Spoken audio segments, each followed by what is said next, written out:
You been on my mind, you been on my mind. Try not to think about you like all the time.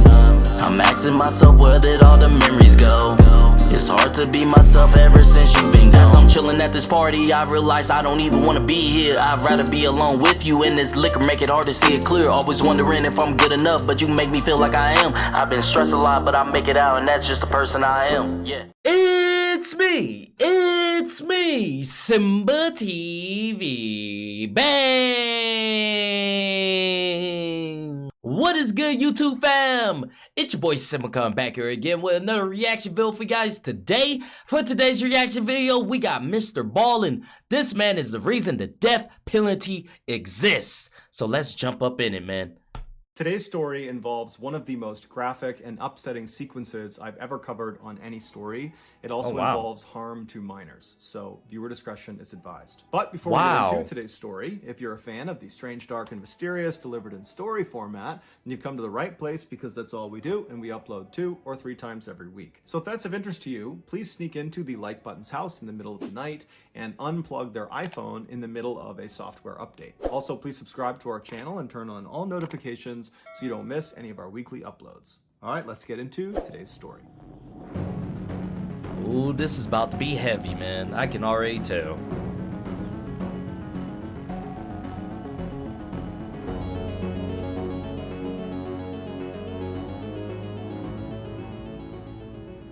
In the 1960s and 1970s, hitchhiking became very popular amongst young people in America. Hitchhiking is a form of transportation where you basically get rides from strangers.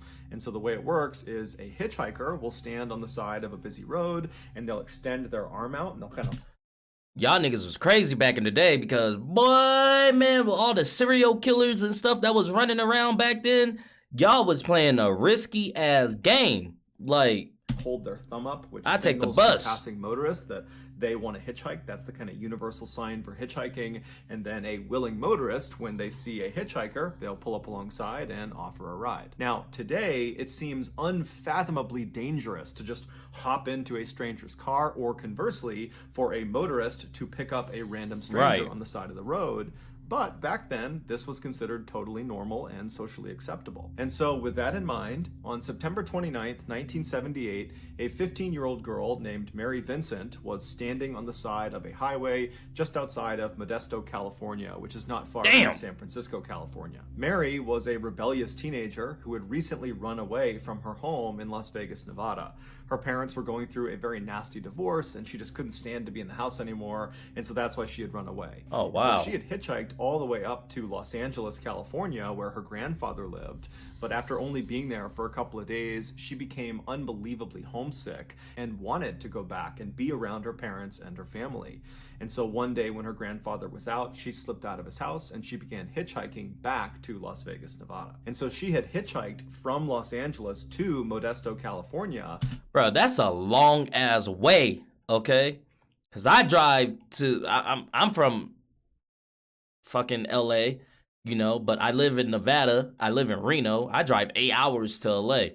But Vegas from LA is like 3 or 4. But still, that's a long ass way to hitchhike, man.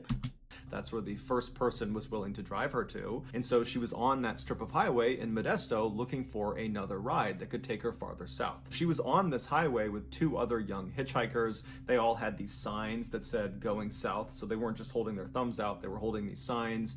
And so the 3 of them are huddled in a group, they're holding their signs up. And at some point mid-afternoon, this light blue passenger van that only had 1 passenger, it was the driver. He was a 50-something-year-old man. He looked pretty harmless. He pulled over when he saw their signs, and he parked on the side of the road maybe 15 feet ahead of where they were. And so Mary's companions stayed where they were, and Mary ran up to this light blue van, and she looked through the passenger side window, which had been rolled down, and she asked this guy, "Hey, can you give all 3 of us a ride? We're going south." And this man, he would look at her and say, "I can only give you a ride. I can't give the other 2 a ride. I can only give you a ride." And so Mary's confused because she's looking at this guy and she's seeing all this space in his van, and she's thinking to herself, you know, why am I only allowed to go like, don't when they're hop going in there to the same place I'm going, and there's plenty of room in this van. But when she kind of gently prodded this man and said, "Well, you know, are you sure you don't mind taking them too?" He just said, "Look, I will take you, I will not take them. And so Mary said, okay, well, hold on, let me go back and get my bag.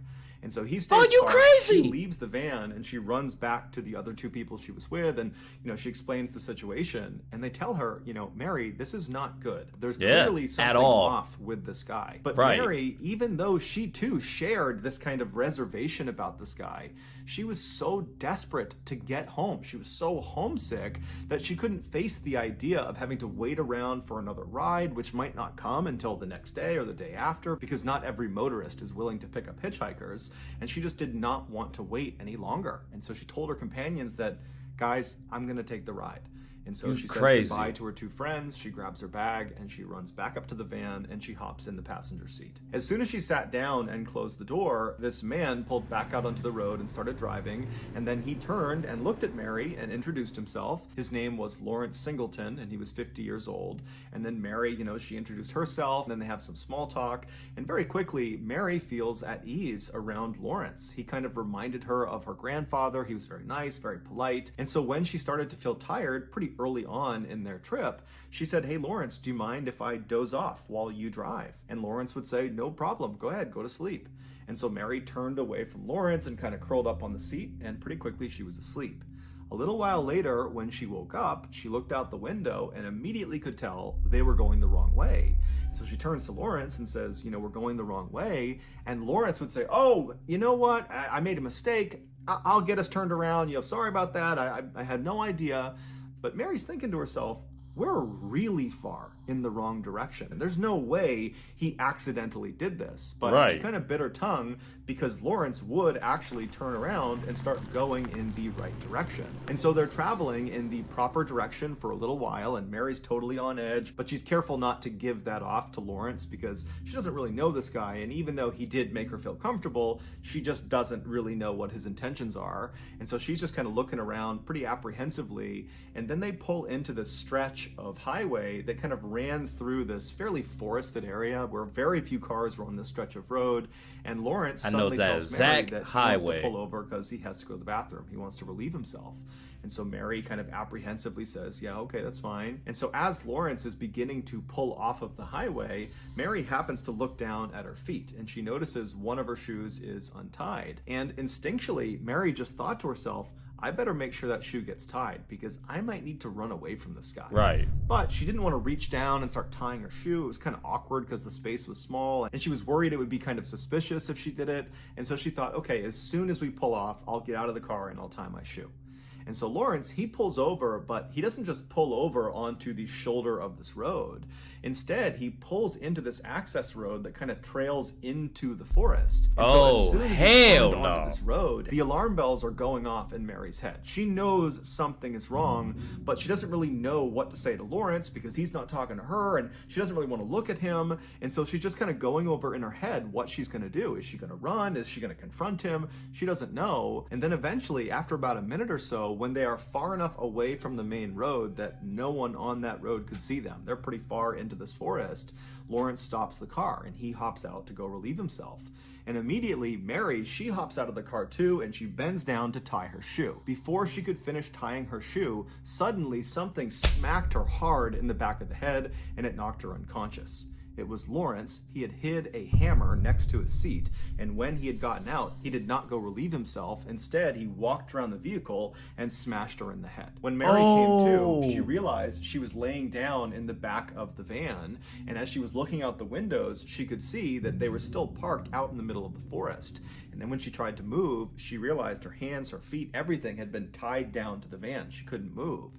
And so as she's wondering what's going on, Lawrence comes around, he opens the back doors to this van, he hops inside, and he begins assaulting her. Mary has no idea what to do. She's a 15-year-old kid, and this guy is on top of her. He's not stopping. And so she just began quietly begging him to please stop, set me free. I won't tell anyone. She just kept repeating that over and over and over again. Poor little Lawrence never spoke back. He just continued the assault for hours and hours. Finally, when Lawrence got tired, he got off of Mary and he climbed out of the back of the truck and he went around and he climbed into one of the front seats and he fell asleep. And so Mary probably tried. That poor little girl, man. Hours And then this nigga gonna fall asleep like everything just cool, like everything's solid, like it's all good.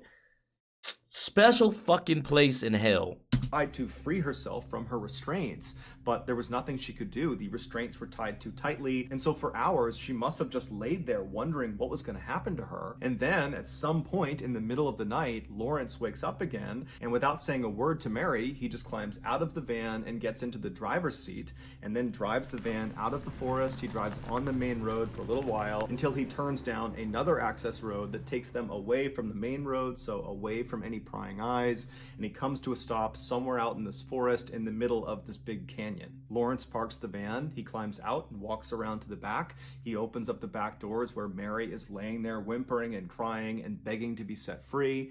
He climbs inside and her torture continues for hours and hours until the sun finally came up. At which point Lawrence stopped. He climbed out of the back of the van and he's standing out there and he turns around, so he's facing Mary, and he reaches in and he undoes her restraints. So he frees her, he pulls her out of the van and stands her up on the ground. And so she's crying, she's beaten, she's bloodied, she doesn't know what's going on. And she just gently says to him, "Please set me free." And he says, "Oh, you want to be set free? I'll set you free." And so he walks around this totally destroyed 15-year-old girl and he reaches into the back of his van where there's this toolbox and he pulls out a hatchet. And so he walks back and he's standing in front of Mary, and Mary would have had a fraction of a second to see what was in his hand before, in one fluid motion, he reaches and grabs her left arm with his left hand. He grabs her on the wrist, then he raises his hatchet up and he brings it down on her left forearm, severing her arm off right below the elbow. And so Mary falls backwards to the ground and she looks down at where her left arm just was. She's in shock. And before she can do anything, Lawrence just walks over and with his left hand again, he reaches over and grabs her right wrist. And now Mary knows what he's about to do. He's still holding this hatchet. And so she's screaming and she's kicking him as hard as she can to try to get him off of her, but his grip is too strong. And then he begins to chop at her right forearm over and over again. It would take 4 hard blows to finally sever her right arm off of her body. So Mary falls to the I can feel the pain, bro. Like, wow. ground in a heap. She's bleeding profusely. She's screaming in agonizing pain. And all Lawrence can focus on is that one of Mary's amputated hands was clutched on to his left arm. When he cut off her left hand, it had gripped onto his arm and now it was stuck to him. And so very nonchalantly, he began trying to flick this hand off of his arm. And then finally, when it did come off, he turned and looked at Mary and realized she had gone silent and she was limp and she was laying in a huge pool of blood. And so Lawrence put the bloody hatchet back inside of his van, and then he just walked over to Mary and grabbed her and began dragging her. About 100 feet down the road from the van was a culvert. A culvert is a big tunnel that goes underneath roads. It allows water and runoff to pass by the road without damaging it. And so this particular culvert underneath this access road was built about 30 feet below the surface of the road. And so if you were standing on the road over the area where this culvert was, if you walked to the edge of the road on either side, there would be a 30-foot drop-off down to the opening of this culvert on either side. And so Lawrence dragged Mary all the way over to this section of the road over the culvert and then chucked her lifeless body off the side, smashing it down onto the rocks below. And then Lawrence walked around very carefully all the way down to her body and stuffed her inside of the actual culvert. Wow. And as he was walking away, he said to her, "Now you're free." After Lawrence left, Mary should have been dead. Really, she should have died at several points along this attack. But miraculously, Mary did not die.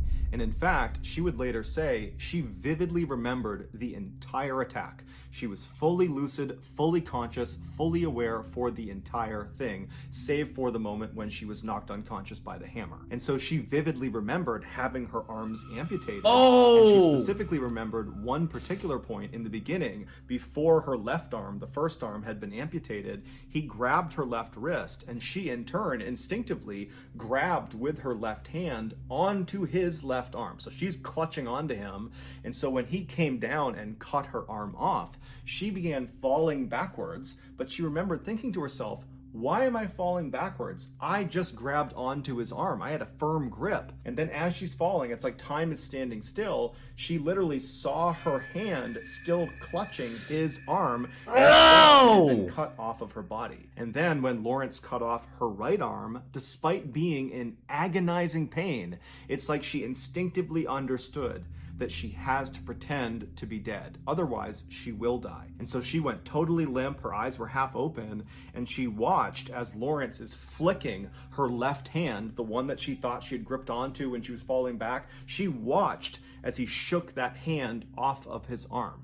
And then she was limp as he grabbed her and dragged her the 100 feet to the culvert. And she was limp and still and didn't make a sound when he threw her 30 feet down onto jagged rocks, and she broke 4 of her ribs. She was in excruciating pain, but her will to survive was telling her, make no sound, take this punishment, and you will survive. And then after he left, she remembers thinking, you know, I don't know where he is. He could be waiting up on the road for me. I can't just crawl out and try to save myself because then he might actually finish me off. And so she laid in this culvert in this horrible position, totally contorted, with her arms gone and broken ribs. And then finally, after a while, she started to feel exceptionally tired, and that was from blood loss. And she said there was a voice in her head telling her, you can't go to sleep. If you go to sleep, you're gonna die. And if you die, we can't catch this monster, and he's gonna do this to someone else. And so she had this surge of adrenaline where she decided, I'm gonna live. I'm gonna get out of here. I don't know if he's still up there, but I have to get out and I have to try to save myself. And so somehow she got out of the culvert. And then once she was on the ground, she dug the nubs of her arms into the dirt and attempted to pack the wound with dirt and mud. And then afterwards, she raised her arms up over her head because she didn't want the blood and muscles to fall out. And so with her mutilated arms up over her head, she managed to crawl up this embankment, up onto the road. She's got no clothes on. She's covered head to toe in blood. She's in shock, and she starts running down the highway, and a car would actually come by fairly quickly, but they were so startled at what they were seeing, they didn't stop and they drove on. And so Mary would ultimately run 3 miles on this highway before finally flagging down a passing motorist. It happened to be a young couple, and after they got over the initial shock of what Mary actually looked like, they put her inside of their car and they sped to the hospital. Mary would stay in the hospital for a month, and during that time she would give police all this information about her attacker, about Lawrence Singleton, and using her very detailed description of him, the police were able to come up with a very good composite sketch. And Lawrence Singleton's neighbor happened to see that sketch, and they turned him in. Lawrence was ultimately sentenced to 14 years in prison for what he did to Mary. It was the maximum sentence that the judge could give. The judge wanted to do more, but legally they couldn't. And so Mary, she testified at court. And so after it all ended and he was sentenced, Mary was leaving the courthouse. And as she passed by Lawrence, it was the one time she had to be physically close to him, he turned and kind of leaned into her and said, I will finish the job if it takes me the rest of my life. 8 years later, Lawrence was paroled for good behavior. And so, of course, this terrified Mary, who by now had become a wife and she had 2 sons. And so she's worried that now that this guy is free, he's going to come and finish the job. But Lawrence would not go after Mary. Instead, 10 years after he got out on parole, he would attack another woman, a 31-year-old mother of 3 named Roxanne Hayes, and unfortunately, he would kill her. At Roxanne's murder trial, Mary would actually testify against Lawrence, and her testimony is what they used to secure a death sentence for Lawrence. But before he could be executed, Lawrence died of cancer in jail in 2001. When Mary heard that Lawrence had died, she felt very cheated. However, her sons were very relieved to find out that her attacker had died, and so she took some solace in that. Outrage over Lawrence's early release, considering what he did to Mary, and the fact that that early release led to another person being killed, led to the creation of the Lawrence Singleton Bill, which gives judges the ability to give 25-year to life sentences in cases that involve torture. Meaning, under this bill, Lawrence would never have gotten out of prison after what he did to Mary. So that's going to do it, guys. If you got something out of... Wow, man. That one was heavy. That was deep, y'all. If you guys like this video, go ahead and hit that thumbs up button for me. Thank you guys for commenting, sharing, and subscribing. And I'll see you guys next time. Peace.